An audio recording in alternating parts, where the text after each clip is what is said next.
Do you, like Pope John Paul II and Prince Charles, regard Descartes as a subjectivist? Or Rousseau as someone who believed that humans in a state of nature would treat each other nicely? Do you believe that Hobbes was an atheist? Or that the history of philosophy leading up to Kant can be divided into empiricists and rationalists? Well then, you are wrong.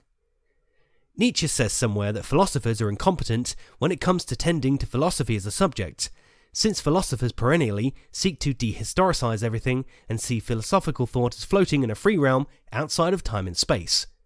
Nietzsche was right about this. Philosophers are notoriously afraid of historicizing philosophy. I once had a discussion with a guy who loves Sartre's Being and Nothingness.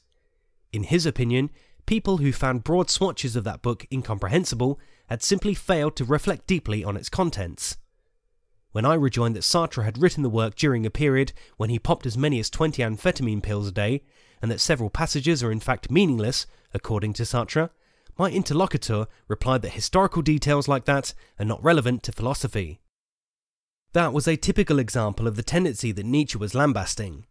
Philosophers tend to believe that philosophical thought is so elevated that it stands outside of the conditions of history.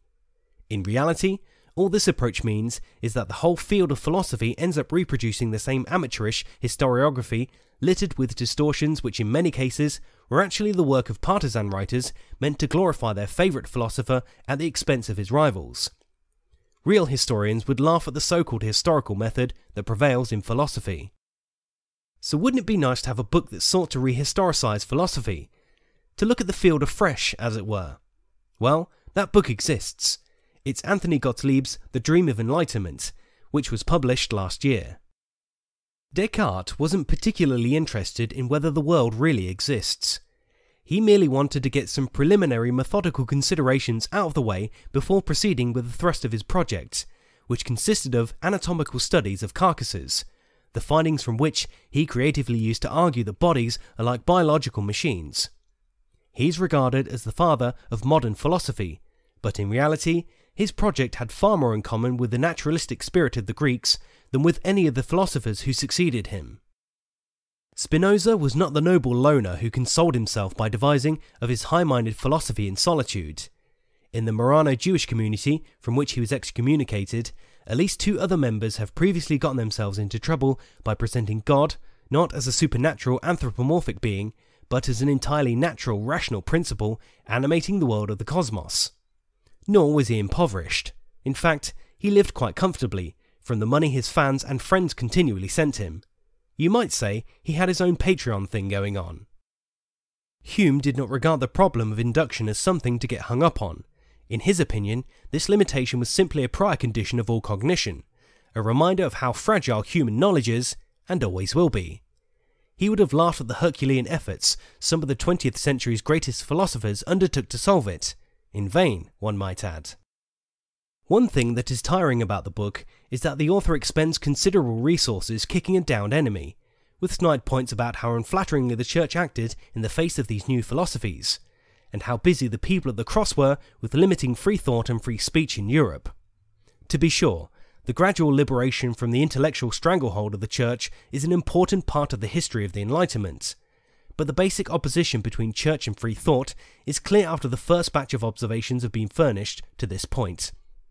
Double-digit variations end up becoming their own pious zeal. Another minus is that the book is patchy and random about which of its themes it develops over several pages, and which are merely outlined in a sentence or two.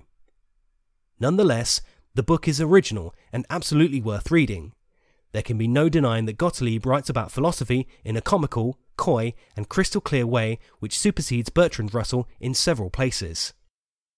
The book's main point, namely that philosophy cannot be separated from the historical conditions in which it was spawned, is a cogent one, and after turning the last page, it's evident that many of the things usually said about the West's greatest geniuses are distorted, wrong, or both. The history of philosophy is as much mythology as it is history. It has assumed a life of its own, and many philosophers would hardly recognise themselves in the standard histories of the field. It's also instructive to see how first-rate minds either align themselves with the intellectual fashions of the day, or are consigned to the sideshows as minor philosophers. No matter how smart you are, it's hard to escape the spirit of the times. Harder still is to be noticed and taken seriously if your thought does not fit the current trends. In the end, one could ask, if philosophy is presumably able to stand outside of time and space, why is it then that 90% of the most important advances in Western philosophy originated from just 2 places, and were concentrated over 2 small periods with a duration of less than half a millennium in total? That is to say, Greece in classical times and Northern Europe in the early modern period. That this astounding coincidence should somehow have nothing to do with the terms imposed on thought by history is, it seems, something one would need to take 20 amphetamine pills a day to comprehend.